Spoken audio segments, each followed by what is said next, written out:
Hello friends, welcome to living stone classes. मैं वंजना और आज हम इस वीडियो के माध्यम से घटना चक्र का जो पॉइंटर 2026 का आया हुआ करंट अफेयर्स का उसका वार्षिक संकलन 30 मई 2025 से लेकर के 15 जून 2026 तक का हम कवर करने वाले हैं। इसमें आपके पूरे पिछले एक साल का करंट अफेयर्स आपका कवर हो जाएगा। ये आपके यूपीएससी, यूपीपीसी, बीपीएससी, आरयूआरओ भी एग्जाम्स के लिए महत्वपूर्ण है। जिसने भी पिछले लेक्चर्स को नहीं देखा है, प्लेलिस्ट में वीडियो पड़ी हुई है, वहाँ से आप जाके पूरा इसका जितना हो सके रिविजन कर लीजिए। एक बार, दो बार, जितनी बार हो सकता है उतनी बार कर लीजिए। इससे क्या होगा, आपको अच्छे से चीज़ें याद हो जाएंगी। तो चलिए आज के करंट अफेयर्स को शुरू करते हैं। और यहाँ पे पहला है कि यूपी इंटरनेशनल ट्रेड शो का आयोजन कहाँ किया गया। तो ग्रेटर नोएडा उत्तर प्रदेश में यूपी इंटरनेशनल ट्रेड शो का आयोजन किया गया। प्रयास केंद्र कहाँ शुरू किया गया। तो अखिल भारतीय आयुर्वेद संस्थान गोवा में। ठीक है, तो प्रयास जो केंद्र है ये कहाँ शुरू किया गया है, तो अखिल भारतीय आयुर्वेद संस्थान गोवा में। यह किस प्रकार, यह केंद्र जो है किस प्रकार का है, तो एकीकृत बाल न्यूरो पुनर्वास केंद्र। नेक्स्ट है आपका छत्तीसगढ़ के किस जिले की 75 ग्राम पंचायतों को बाल विवाह मुक्त पंचायत घोषित किया गया है। तो इसमें क्या गया, छत्तीसगढ़ के किस जिले की 75 ग्राम पंचायतों को बाल विवाह मुक्त पंचायत घोषित किया गया है, तो वो है सूरजपुर। नाम याद रखना है इसका, सूरजपुर। ठीक है। CSIR स्टार्टअप कॉन्क्लेव कहाँ आयोजित किया जाएगा, तो लखनऊ में। कौन सा कॉन्क्लेव, CSIR स्टार्टअप कॉन्क्लेव कहाँ आयोजित किया जाएगा, तो लखनऊ में। निर्वाचन आयोग ने कितने पंजीकृत गैर मान्यता प्राप्त राजनीतिक दलों को सूची से हटा दिया, तो 474। तो इसने क्या किया है, निर्वाचन आयोग ने 474 गैर मान्यता प्राप्त राजनीतिक जो दल थे इनको क्या किया है, इस सूची से हटा दिया गया है। इन दलों को हटाने का मुख्य कारण क्या था, 2019 से एक भी चुनाव न लड़ना। इनका क्या था कि ये जो दल थे इनको हटाने का रीज़न ये था कि 2019 से इन्होंने एक भी चुनाव नहीं लड़ा। ठीक है। पिछले 2 महीने में कुल कितने दलों को सूची से हटा दिया गया, तो 808। यह कार्रवाई किस कानून के तहत किया गया है, तो प्रतिनिधित्व अधिनियम 1951 की धारा 29A के अकॉर्डिंग। ठीक है, तो इसको भी याद रखना है कि प्रतिनिधित्व अधिनियम 1951 की धारा 29 से।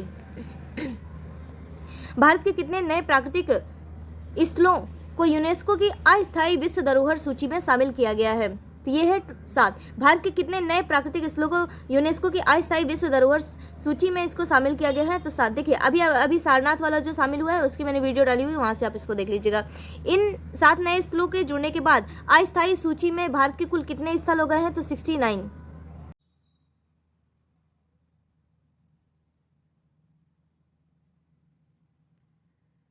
भारत के कितने नए प्राकृतिक स्थलों को यूनेस्को की अस्थायी विश्व धरोहर सूची में शामिल किया गया है, तो वो है 7।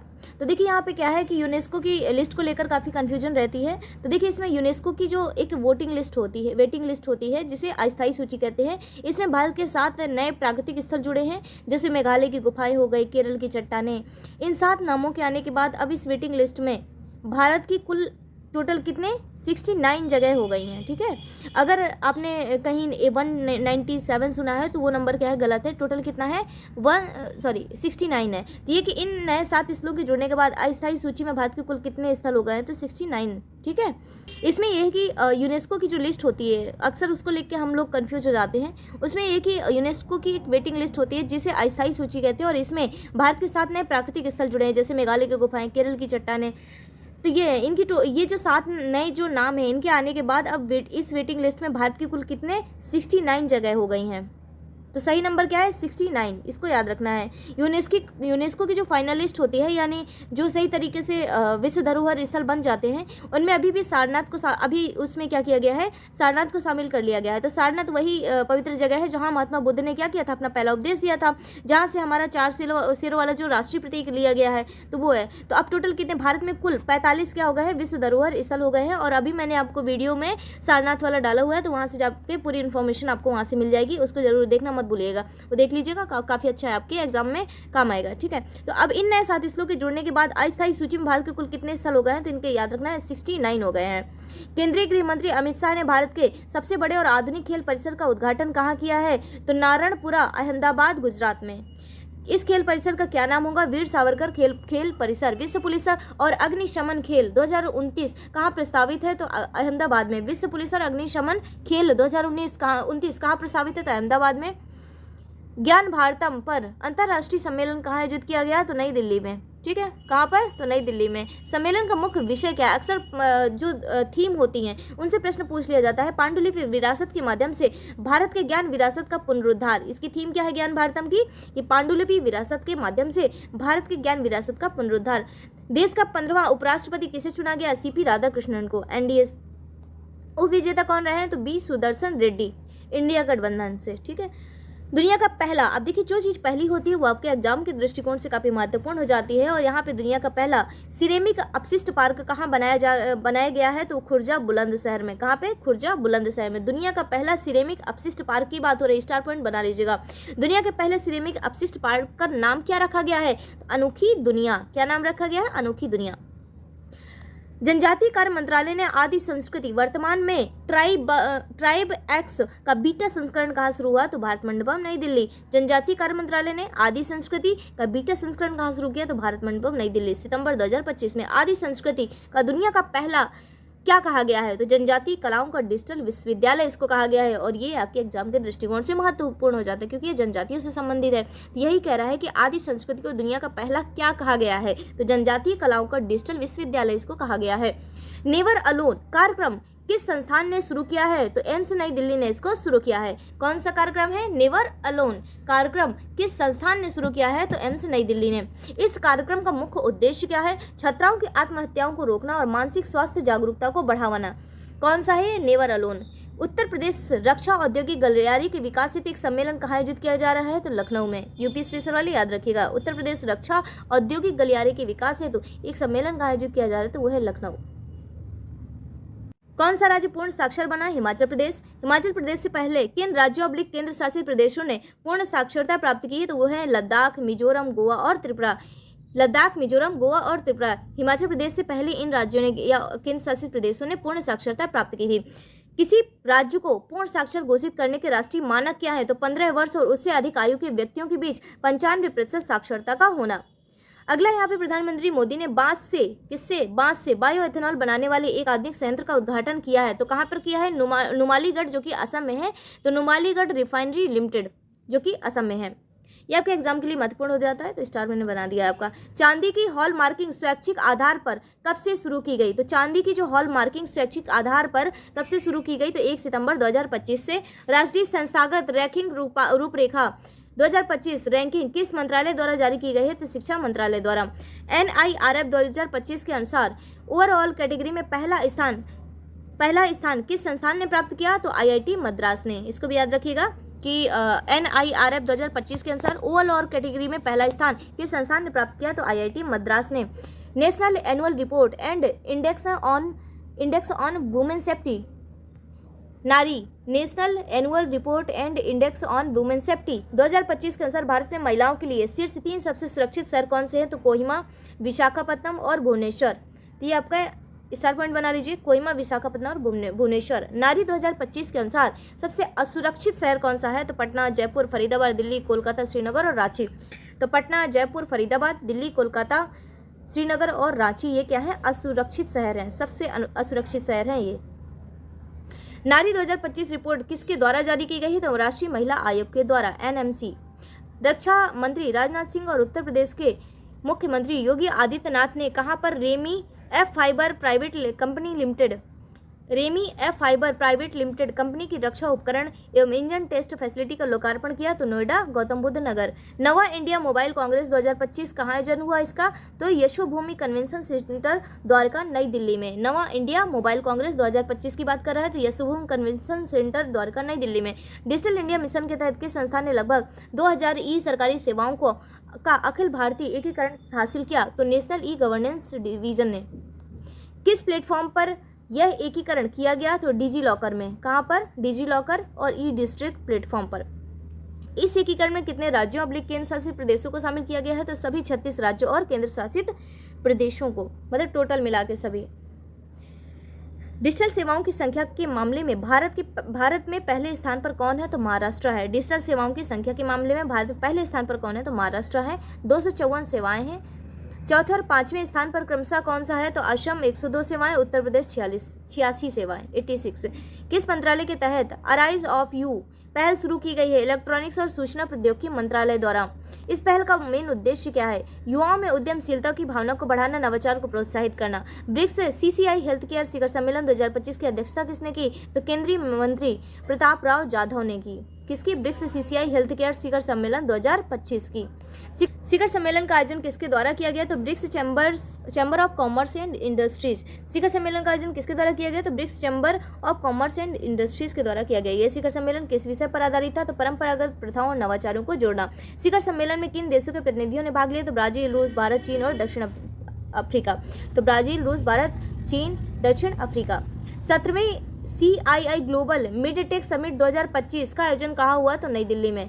17वें CII global mid tech summit 2025 का आयोजन कहाँ हुआ? तो नई दिल्ली में। मोबाइल फोन के लिए भारत का पहला टेपर्ड ग्लास उत्पादन केंद्र कहाँ स्थापित किया गया? तो नोएडा, उत्तर प्रदेश में। आपका मोबाइल फोन के लिए भारत का पहला टेम्पर्ड जो ग्लास होता है उसके उत्पादन का जो केंद्र है वो कहाँ स्थापित किया गया? तो नोएडा, उत्तर प्रदेश में। आपके एग्जाम के लिए महत्वपूर्ण है, याद रखिएगा, स्टार बना लीजिए। भारत का पहला, देखिए पहला है तो फिर आपके एग्जाम के लिए महत्वपूर्ण हो जाता है। तो पहला आदिमणि बीटा संस्करण किस मंत्रालय ने लॉन्च किया? तो जनजातीय कार्य मंत्रालय ने। राज्य ऊर्जा दक्षता सूचकांक 2024 में शीर्ष प्रदर्शन करने वाले राज्य कौन से थे? तो महाराष्ट्र, आंध्र प्रदेश, असम और त्रिपुरा। महाराष्ट्र, आंध्र प्रदेश, असम और त्रिपुरा। प्रधानमंत्री नरेंद्र मोदी ने कहाँ ग्रीन मोबिलिटी पहल का उद्घाटन किया? तो ये हंसलपुर, अहमदाबाद, गुजरात में। प्रधानमंत्री नरेंद्र मोदी जी ने ग्रीन मोबिलिटी पहल का उद्घाटन किया हंसलपुर, अहमदाबाद, गुजरात में। प्रधानमंत्री ने किस कंपनी के पहले मेड इन बैटरी इलेक्ट्रिक वाहन का उद्घाटन किया? तो मारुति सुजुकी ई विटारा। केंद्रीय मंत्रिमंडल ने किस योजना के पुनर्गठन की मंजूरी दी? तो पीएम स्वनिधि योजना। देखिए वन लाइनर करंट अफेयर्स है, इसलिए यहाँ पे हम बहुत ज़्यादा डिस्कशन नहीं करेंगे। डिस्कशन हम पीआईबी वाले करंट अफेयर्स में करते हैं, जहाँ आपके कीवर्ड्स वगैरह सारी चीज़ें वहाँ से कवर हो जाती है। प्री और मेंस के अकॉर्डिंग करंट अफेयर्स वहाँ चलता है आपका, तो जिसको वहाँ देखना हो तो वहाँ से आप इसको कवर कर सकते हैं। ये आपका साल भर का वन लाइनर करंट अफेयर्स है, जो कि आने वाले एग्जाम्स के लिए महत्वपूर्ण है, इसलिए इसको हम फटाफट कवर कर रहे हैं रिवीजन के तौर पर। पीएम स्वनिधि योजना के तहत ऋण वितरण की अवधि को कब तक बढ़ाया गया है? तो 31 मार्च 2030 तक। पीएम स्वनिधि योजना के तहत ऋण वितरण की जो अवधि है उसको कब तक बढ़ाया गया है? तो 31 मार्च 2030 तक। और हाँ, अब इसके किस शहर में पहला शहरी सार्वजनिक परिवहन रोपवे का ट्रायल रन किया जा रहा है? तो वो है वाराणसी में। उत्तर प्रदेश के किस शहर में? यूपी स्पेशल वाली, इसको याद रखिएगा। उत्तर प्रदेश के किस शहर में पहला है तो एग्जाम के लिए महत्वपूर्ण हो जाता है। शहरी सार्वजनिक परिवहन रोपवे का ट्रायल रन किया जा रहा है तो वाराणसी में। वाराणसी रोपवे की कुल लंबाई कितनी होगी? तो 3.75 किलोमीटर। हाल ही में केंद्र सरकार ने किसे नया उप राष्ट्रीय सुरक्षा सलाहकार नियुक्त किया है? तो अनीश दयाल सिंह को। इनका नाम याद रखिएगा कि हाल ही में किसे नया उप राष्ट्रीय सुरक्षा सलाहकार नियुक्त किया गया है? तो अनीश दयाल सिंह को। भारत और दक्षिण अफ्रीका ने कृषि पर संयुक्त कार्य समूह की कौन सी बैठक आयोजित की? तो वो है 5वीं। किसके साथ? भारत और दक्षिण अफ्रीका ने कृषि पर संयुक्त कार्य समूह की कौन सी बैठक आयोजित की? वो है 5वीं।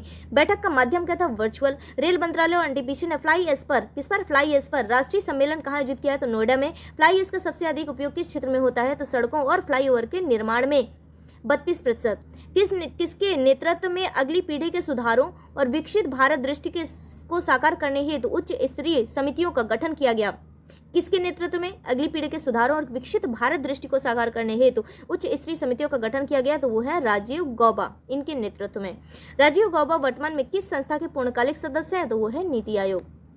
भारत सरकार ने 2047 तक विकसित राष्ट्र बनने हेतु दीर्घकालिक नीतियों और कार्य योजनाओं पर रणनीति बनाने के लिए किस समिति का गठन किया? तो वह विकसित भारत लक्ष्यों पर समिति। भारत सरकार ने 2047 तक विकसित राष्ट्र बनाने हेतु दीर्घकालिक नीतियों और कार्य योजनाओं पर रणनीति बनाने के लिए किस समिति का गठन किया? तो विकसित भारत लक्ष्यों पर समिति। संसद ने किस संशोधन विधेयक को पारित किया? खान और खनिज विकास और विनियमन संशोधन विधेयक 2025। तो खान और खनिज संशोधन विधेयक 2025 को पारित किया। यह विधेयक किस मूल अधिनियम में संशोधन करता है? तो खान और खनिज अधिनियम 1957 में विधेयक 2025 का था। और यह विधेयक किस मूल अधिनियम में संशोधन करता है? तो खान और खनिज विकास तथा विनियमन अधिनियम 1957। विधेयक के अनुसार पट्टाधारक मौजूदा पट्टे में अन्य खनिजों को जोड़ने के लिए आवेदन किसके पास कर सकते हैं? तो राज्य सरकार के पास कर सकते हैं। किसके पास कर सकते हैं? तो राज्य सरकार के पास कर सकते हैं। मुख्यमंत्री योगी आदित्यनाथ ने कहां पर उत्तर प्रदेश का पहला है भाई, ये आपके यूपी के लिए मोस्ट इंपॉर्टेंट, तो यूपी वाले आप याद रखिएगा। मुख्यमंत्री योगी आदित्यनाथ ने कहां पर उत्तर प्रदेश के पहले और देश के दूसरे पहले किसके? यूपी का पहला और देश का दूसरा ग्रीन हाइड्रोजन संयंत्र का उद्घाटन किया, तो वो है हमारे गोरखपुर में। अमित शाह ने किन 3 विधेयकों को लोकसभा में प्रस्तुत किया? वो कौन कौन से विधेयक थे? भारतीय संविधान जो कि 130वां संशोधन की बात कर रहा है, भारतीय संविधान विधेयक, केंद्र शासित प्रदेश सरकार विधेयक और जम्मू कश्मीर पुनर्गठन विधेयक 2025। कौन कौन से थे? भारतीय संविधान विधेयक, केंद्र शासित प्रदेश सरकार विधेयक और जम्मू कश्मीर पुनर्गठन विधेयक 2025। तो अमित शाह ने अब इस विधेयक के अनुसार जेल में रहते हुए कौन सरकार नहीं चला सकता? तो प्रधानमंत्री, मुख्यमंत्री, केंद्र और राज्य सरकार के मंत्री। किस अवधि तक जेल में रहने पर कोई नेता पद से हटाया जाएगा? तो 30 दिन लगातार। ठीक है, 30 दिन लगातार। ऑपरेशन सिंदूर को एनसीईआरटी ने किस प्रकार वर्णित किया है? ऑपरेशन सिंदूर को एनसीईआरटी ने किस प्रकार वर्णित किया है? तो सैन्य सफलता, तकनीकी सफलता और राजनीतिक संदेश। तीनों क्या क्या? सैन्य सफलता, तकनीकी सफलता और राजनीतिक संदेश। ऑनलाइन गेमिंग संवर्धन एवं विनियमन विधेयक 2025 के तहत किस गतिविधि पर प्रतिबंध लगाया गया है? तो ऑनलाइन मनी गेमिंग पर प्रतिबंध लगाया गया है। इस विधेयक से किन कंपनियों के राजस्व पर असर पड़ा है? तो ड्रीम 11, एमपीएल और पोकरबाजी आदि।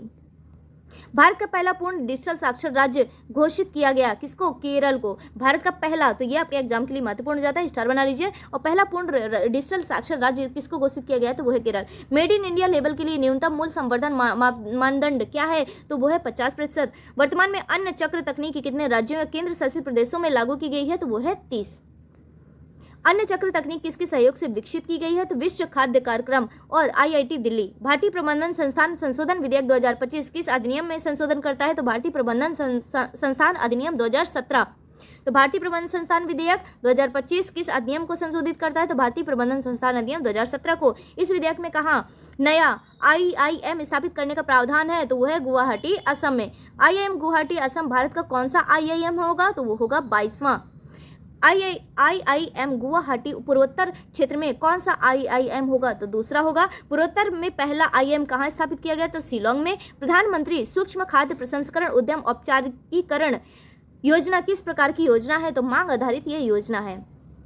पीएमएफएमई योजना का लक्ष्य क्या है? तो सूक्ष्म खाद्य प्रसंस्करण उद्यमों को औपचारिकीकरण करना। सभासार पूरे देश में किसके लिए लागू किया गया है? तो ग्राम पंचायत और अन्य पंचायत बैठकों की एआई की सहायता से बैठक सार तैयार करने हेतु इसको लागू किया गया है। किसको? सभासार को। राष्ट्रीय खेल प्रशासन विधेयक 2025 में किस नई संस्था का गठन प्रस्तावित है? तो राष्ट्रीय खेल ट्रिब्यूनल का। राष्ट्रीय डोपिंग रोधी संशोधन अधिनियम 2025 में किसमें? राष्ट्रीय डोपिंग रोधी अधिनियम 2025 में किसे अपील पैनल गठित करने का अधिकार दिया गया? तो केंद्र सरकार को। पीएम विकसित भारत रोजगार योजना की घोषणा किसने की है? तो प्रधानमंत्री नरेंद्र मोदी जी ने। इस योजना के लिए कितने रुपए आवंटित किए गए हैं? तो लगभग 1 लाख करोड़ रुपए इसके लिए आवंटित किए गए हैं। और इस योजना के तहत नए रोजगार पाने वाले युवाओं को कितनी राशि दी जाएगी? तो अधिकतम 15,000 रुपए 2 किस्तों में दी जाएगी। आई थिंक ये वीडियो आप सभी को अच्छा लगा होगा। ये आपके सभी एग्जाम्स के लिए महत्वपूर्ण है। जाने से पहले प्लीज आप इसको लाइक कर दीजिएगा, लोगों में शेयर कर दीजिएगा। मिलते हैं अगली वीडियो में अगले टॉपिक के साथ। Thank you. जय हिंद, जय भारत।